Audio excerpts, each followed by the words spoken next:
छात्रों नमस्ते। सुदर्शन के द्वारा लिखित कहानी आदर्श बदला में अब तक हम ये देख चुके हैं कि संत हरिदास अपने प्रिय शिष्य बैजू से वचन लेते हैं, प्रतिज्ञा कर लेते हैं कि उनके द्वारा दी गई विद्या का वह गलत प्रयोग नहीं करेगा। वह उनके द्वारा दी गई हुई विद्या के द्वारा किसी को हानि नहीं पहुंचाएगा और न चाहते हुए भी बैजू जो है वह अपने गुरु की आज्ञा का पालन करता है और उन्हें वचन देता है, प्रतिज्ञाबद्ध होता है कि उनके द्वारा दी गई संगीत विद्या का वह गलत प्रयोग नहीं करेगा और उसके द्वारा किसी को हानि नहीं पहुंचाएगा।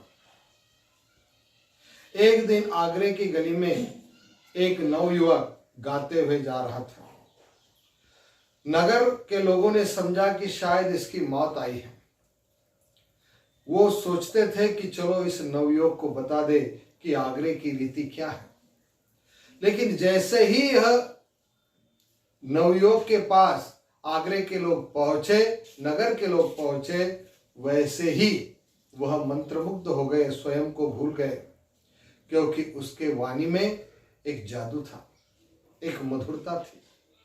देखते देखते सारे नगर में, सारे आगरा शहर में ये बात फैल गई कि एक नवयुवक आगरे में आया है और उसके कंठ में सरस्वती का निवास है।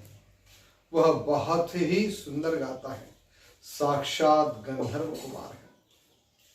जैसे ही ये बात अकबर बादशाह के सिपाहियों को ज्ञात हुई, वह तुरंत हथकड़ियां और जंजीर लिए उस साधु को, उस नवयुवक को पकड़ने के लिए दौड़े।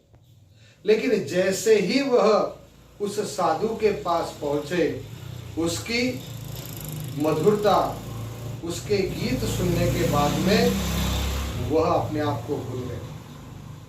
उसके मुखारविंद पर, उसके मुखमंडल पर एक तेज की किरणों की आभा थी।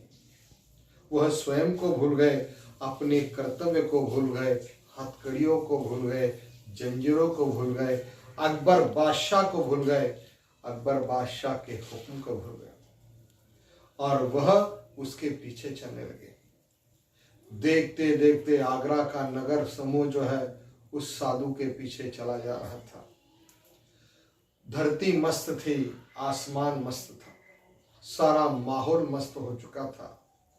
लोगों का हुजूम जो है अकबर बादशाह के नगर में, जैसे यह भूल गया था कि यह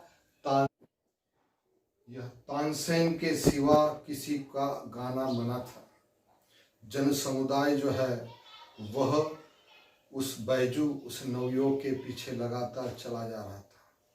लगातार जन समूह बढ़ रहा था। कहा किधर, इसका उन्हें कोई भी ठिकाना न था। लगातार लोगों के हुजूम में बढ़ोतरी हो रही थी।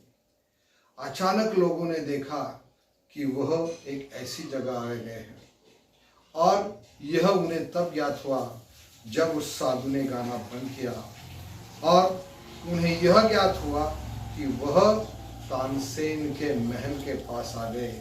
सोचने लगे कि ये साधु तो अज्ञानवश मौत के मुंह में आ गया है, जैसे एक नन्ही सी चिड़िया अजगर के मुंह में आ गई है और जो अजगर है उसे किसी प्रकार का रहम नहीं है।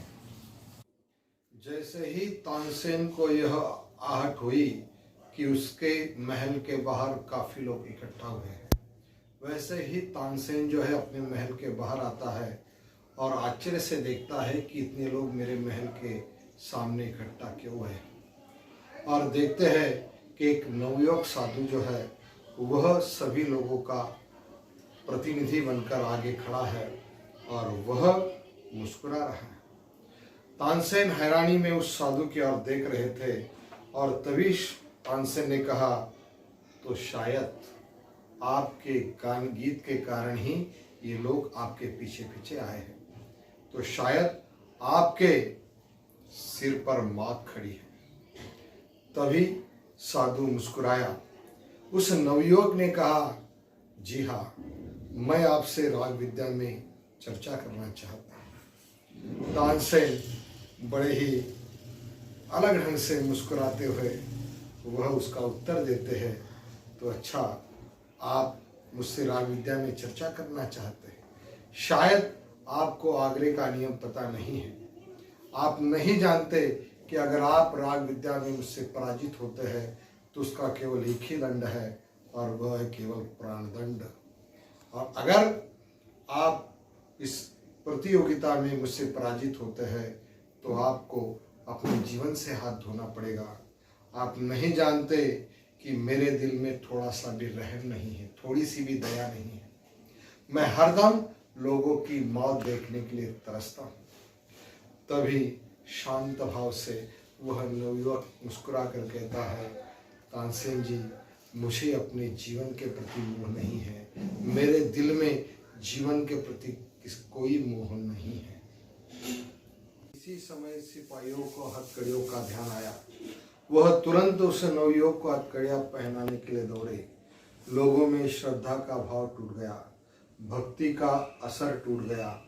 लोग तितर बितर होकर भागने लगे। पकड़े जाने के भय से लोग भागने लगे। तुरंत सिपाहियों ने उस नवयुवक को जकड़ लिया और दरबार में पेश किया गया। दरबार में उस नवयुवक को शर्तें सुनाई गई कि अगर सुनाई गई और कहा गया कि कल आपका और तानसेन का संगीत विद्या में, राग विद्या में सामना होगा। अगर तुम हार गए तो तुम्हारा जीवन तानसेन के हाथों में होगा, और अगर तानसेन हार गया तो तानसेन का जीवन तुम्हारे हाथों में होगा। उस नवयुवक ने सारी शर्तें मान ली और उस नवयुवक को कहा गया कि कल सुबह तक तुम हमारे सिपाहियों की रक्षा में रहोगे। और नवयुवक सिपाहियों के साथ चला गया और कल सुबह की वह इंतजार करने लगा।